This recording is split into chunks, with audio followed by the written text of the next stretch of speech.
Well, like I remember being in primary school and I got my first B. So I got 80 out of 100 and I remember my classmate being like, wow, Shivani, what happened? I was like, ah! Have kids now just, are kids just too soft? Are they just not resilient enough? I remember I was also like tutoring this one particular girl. And then I just remember one day as we were doing maths and then she just said like, I don't know why I'm so stupid. Hi everyone! Today we'll be asking the question, are the kids alright? And apparently no, they are not alright. These are from two separate articles, but like there's one where 1 in 10 teens suffers from a mental health disorder and then 1 in 3 teens have like display mental health like mental disorder symptoms. For example, I ask you like, oh, do you suffer from like not being able to sleep very often? You would say like, oh yeah, then that would qualify you of having a mental health symptom. Versus if I ask you, do you have depression? Your answer is, well, your answer could be no, like, even if you have that.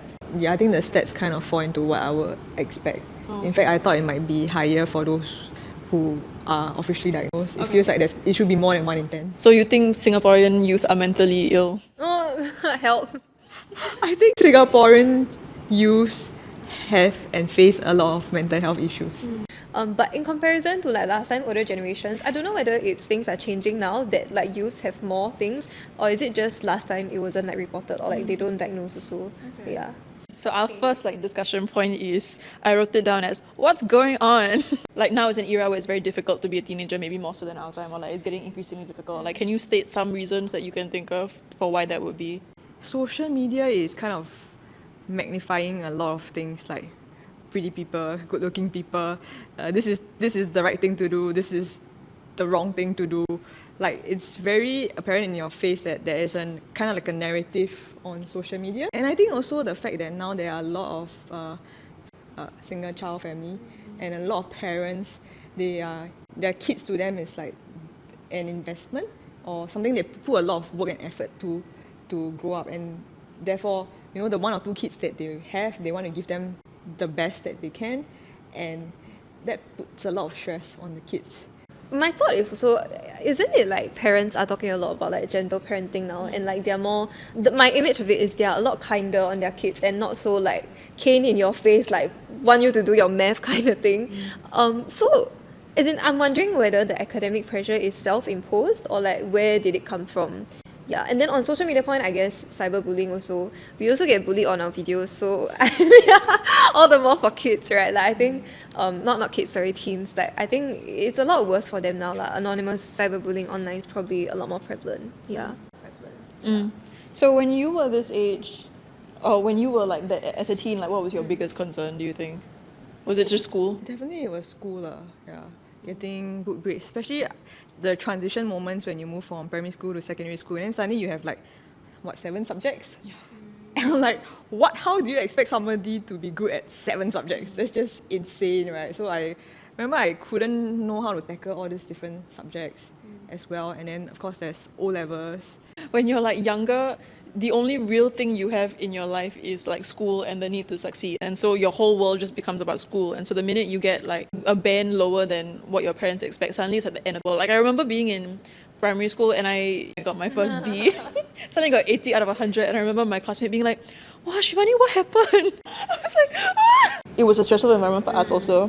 But I feel like now when I look at all the things, even if like PSLE bending is different and everything, it just feels like there's so much more that they have to deal with. Mine is, I think, family, maybe social life a bit, relationships question mark. Yeah, but that's what I hear from my teacher friends now. That's also what like kids are stressing about nowadays. Yeah, so. So Samaritans of Singapore, we all know like the group that deals with like suicides and everything, right? So they do like an annual report, and so in the 2023 to 2024 annual report, they listed down that of the 10 to 19-year-olds that they engaged with. So these are specifically like not just youth with mental health issues, but youth who like had like suicidal ideation, that kind of stuff. So like like mental health issues, but on a much more like drastic, like much more severe scale.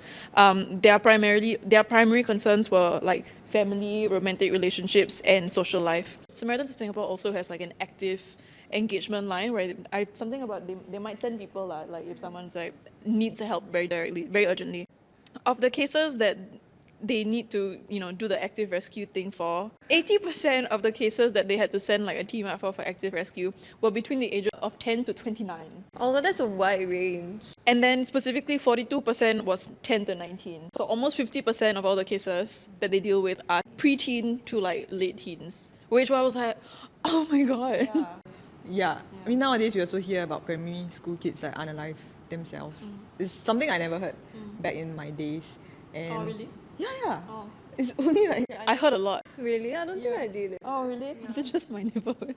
So the things that are ailing the teens of today are like, okay, school stress, like in bold, in italics, in everything, family stuff. What do you say? Social media stuff. Is it social media's fault that kids are mentally ill nowadays? I think it's more complicated than that, lah. I mean, I wouldn't say it's a direct causal relationship, but I do think it's a Contributor. yeah, it's definitely a factor. I mean, you look at Korea, their plastic surgery rates have gone like crazy high, and that didn't happen like before, social media existed. I don't know, I'm just doing like rough researcher work saying that like you see Korean shows, you're not even exposed to like people who are beautiful in Singapore.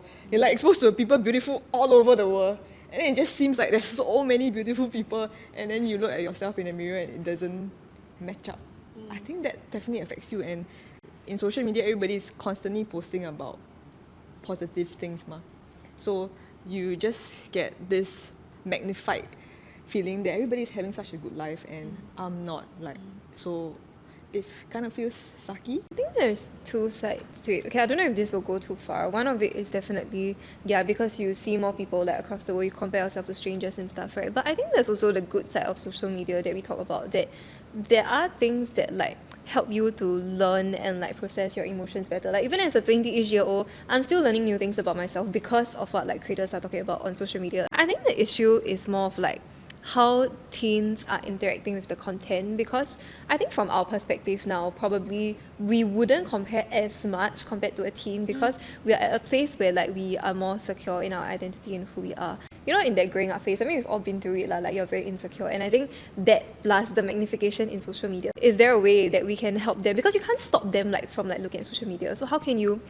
we help them find their security like faster so that they can interact with the content better? There were some researchers who said that social media isn't all bad, because a lot of youth will turn to online socializing activities to address the inner psychological void. You know that metaphor, like fire is a good servant or a bad master. Like social media is good in like a lot of ways as a tool, but without all these mechanisms to like control how people are receiving information and like engaging with content, then it becomes like very, very bad. So the next point, the other like, oh, you darn kids point, which is, have kids now just, are kids just too soft? Are they just not resilient enough? Are the younger generations too spoiled lah, I guess is the question. Is that the reason? Yes, they are. Oh, But wait, I think I can definitely see why like terms like strawberry generation, snowflake, all these are popping up.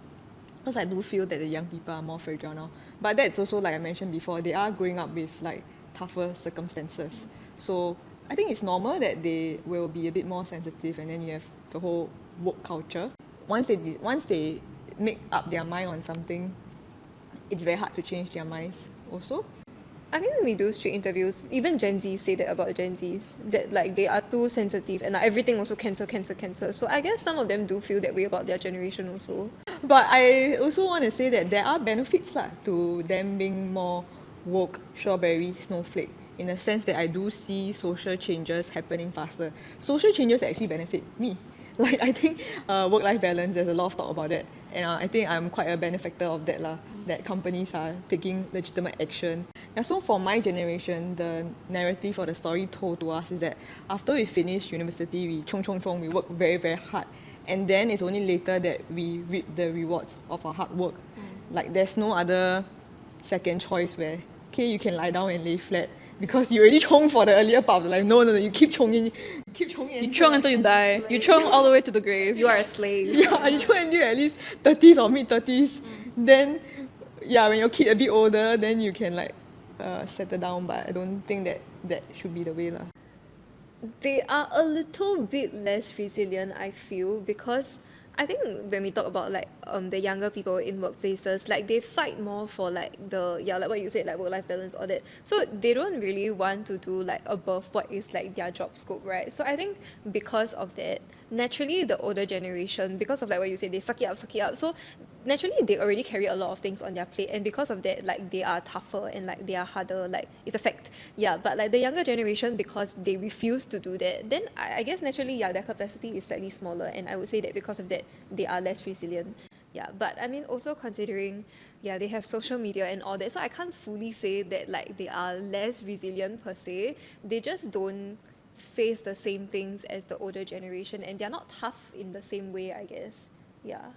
Most generations when they were younger also like would push for change, right? It's just us like as the generations like trying to push the needle a bit into like getting a better society. I think it's just because we have social media is amplified. Because like I would argue like that all the mental health stuff that the younger generations have to deal with is a different kind of resiliency from our parents. Because like our parents' generation resiliency, I'd say, is more like needing to suck it up, versus I think our generation's version of resiliency is like actively trying to push back against that lah. Is it that it's the same amount of mental health issues that we've always had in the history of human society or whatever, but we just have more vocabulary to be able to talk about it? 1/3 of Singaporean youth report mental health symptoms, right? Like we said that at the start. But that same survey also said that only 1 in 10 parents were able to identify these kinds of like internalized symptoms. So I think it's so the mental health thing is real. It's not like a figment of their imagination. It's just, I guess, parents just don't have the vocabulary to be able to identify, or maybe to like face up to the fact that it's happening. Yeah, I think when you were mentioning the survey, I was also like very curious. You know, what if we did this survey like 10, 15 years ago? What would the results have? Oh, they get a shock of their life. They all got symptoms. I think the symptoms would still be prevalent if you're talking about loss of sleep, negative thoughts. Whether parents can notice this, I'm also not sure, because they might just see this as normal behavior, things that a kid is supposed to go through. Like puberty stuff. Yeah, this is just childhood, this is just life. Like, You're a teenager, you're meant to be miserable. you're meant to be stressed over your test, you're meant to lose sleep. That is so sad. I guess in a sense, yeah, we do, because increasingly over the years, I mean, like what you've always said, last time these terms don't exist, right, when you were younger and stuff. So yeah, I wouldn't say that they are softer in that sense, but yeah, definitely there is more vocabulary, more awareness, like for people to know what exactly it is that they are going through. And I mean, because of that, also how to help themselves, rather than if a parent just says that, yeah, this is what you're meant to go through, then you never resolve it. You know, I'm curious lah, like statistics of like suicide or things like that over the years. Yeah. In 2020, Singapore had the highest rate, I believe. Not because of COVID. Yeah, and then last year I think we had the lowest. However, experts are very cautious in saying that just because less people like successfully committed doesn't mean that there's less mental health disorders. It doesn't discount the fact that the kids are not alright.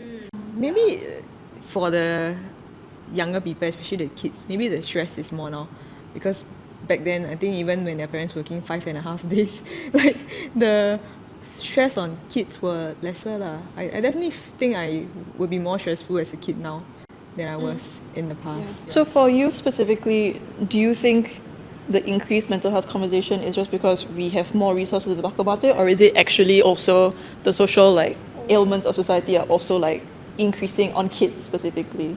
I think it's both. I don't think it can be really just one, because I mean, like we've already talked like, about a lot of like factors that have changed over the years, right? That definitely would have led to them having more issues per se. I volunteer ad hoc at this centre that helps low-income students who are not doing well in school, and at the start of every year we will give them a worksheet to grade themselves. So these questions will be like, how often do you have negative thoughts? How do you feel about yourself? And I was damn shocked that a lot of them rated themselves like 2 out of 10, 3 out of 10.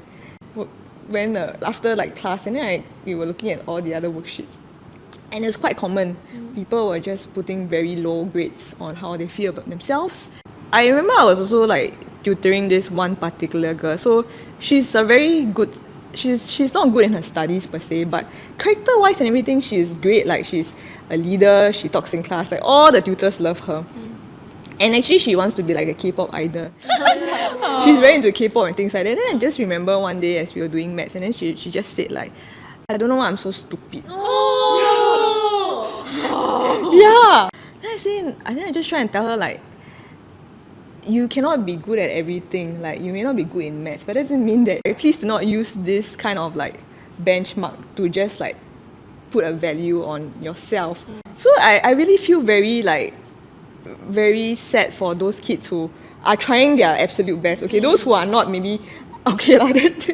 Maybe they kind of deserve their bad grades. In the workplace, people who did badly in PSLE or even like went to IT and stuff, and Doesn't matter. they are so successful now.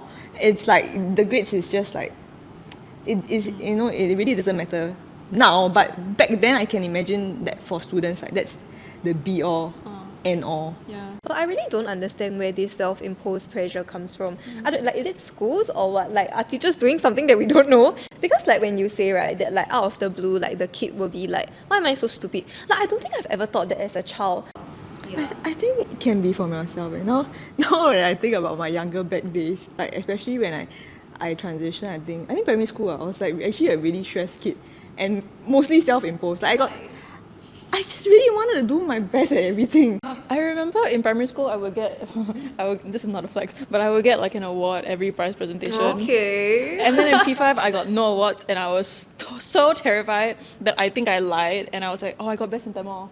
And then I had to lied like, to your parents? yeah, and then I had to like try it, and for like weeks, I was like stressing out about like, okay, how do I like conspire to like get the award back home? Growing up is the cane in your face kind of thing. Then like you must get like above like 250 for PSLE, which I did, thank God. But then like eventually when it went to like, you know, poly or like secondary school, when Suddenly like, they're damn like, yeah, when you're more on your own. So I came back home like from this test and I was very upset that like I scored badly. So I went to my room, right? Then I just closed the door. Then I cried inside. Then a few hours later I came out. Then my mother asked me, why you cry? I hope she doesn't watch this, oh my god. She's like, why you cry? Why are you so sad? Never mind, why? It's okay. I never stress you. I never say you must do well. In my mind, I'm like, what are you talking about? what do y'all know about what's being done in schools now, and like what should be done, I guess? I think now they always have this mental health talk like every year or something Okay. that the kids have. And there's Samaritans, which you mentioned earlier, always there at the end of the line. Yeah, so definitely there's like way more effort lah. Like, Is it enough? is it ever enough in Singapore? Like you mentioned. It's a root problem. It's a systemic problem. Let's just take the win that things are already changing and there are things in place. Yeah. Whether it's enough, it's very circumstantial ma. Like you can have all this, but if the person doesn't want to reach out at the end of the day, there's like nothing you can do. What? When my friend was when we were in JC secondary school, so not too far away, I think she on her own went to the counsellor to like talk about mental health stuff. But then at some point she realised that the counsellor, for her own good, would have to report to the parents everything that she was saying. But if you're gonna tell my parents, then I'm not gonna tell you anything. Yeah. So it's like, yeah, which I think it was brought up in Parliament earlier this year or something, okay. where it's something about like, if a child wants to seek mental health help, they need parental consent. However, if parents are so like from the generation where like must save face, if kid has mental health issue, then it's like a reflection on them as parents, kind like it's like you're overreacting and everything. Then like kids won't get help because their parents are gonna be like, I'm not gonna sign this. There's nothing wrong with you. Is there an age limit on like how old must they be that like the council must tell them? I think it's if it's like a government related thing, they have to tell. But if it's like a private independent organisation, please go and check. But I remember a counsellor told me something like this before lah, that if it's not government, not independent, then they wouldn't report. Like it wouldn't be a record. If you're going to private, it's so much more expensive. Like, who can afford it? And okay, I asked because I had a similar experience. This friend of mine in uni, when she wanted to get like a hall like for rental, right? Because TLDR, if you're not in year one, you don't have priority. So the way she went was, my mom wants me to move out, and then they made you talk to a counsellor about it. So this counsellor asked her, have you ever had suicidal thoughts? And she was like, yeah, it was 2020 lah. So she was like, yeah. And then the counsellor, I think like whenever people mention that they want to unalive themselves, they have to tell the parents. So yeah, so the counsellor was like, oh, then she started pushing like, do your parents know about this? Like, can I talk to your parents about this? Can I talk to your mom about this? And my friend was like, no, like my mom is the reason why I have these thoughts. Like, why would you be asking me about this? Then, I mean, immediately, of course, you will feel like, wow, I shouldn't even have come to this person in the first place. And then I guess it might be like that for some people because you don't know, like when you're going to a counselor, is everything like going to be kept between you and them? Like, is it really just going to be for your help, or are they going to like what happened to your friend? Like, they just go to your Yeah, parents. like if the supports that are meant to be in place are not trustworthy, then you're not gonna go, and then the problem is gonna like continue to like snowball. Yeah. So in conclusion, I think the way things moving forward are promising because the government has said that they're going to put mental health as a priority. I think because Singaporeans believe that mental health is like the top health concern that they have, and so it's things like 28,000 mental health professionals being added as like support for the generation and everything. And so things are moving forward in a promising way. It's just like what needs to be done and what has to be done and what do we have to do as a community, as a country, to make things better on our kids who are not alright. Like things have to change culturally for like the mental health stuff to improve. Like society has to be less stressful, and like schools have to be less stressful, and all the whole thing. I think generally the kids are alright, but we can do better to make them feel better. I think they're not okay, but they are trying to be, and I think that we should try to help them to be. So all the parents, all the teachers, all the friends, the government, everybody should try to help them. Yes. I think the kids will be alright this generation. It's just we need to make sure that the next batch of kids are alright, period. Yes, you'll be And alright. not will be alright.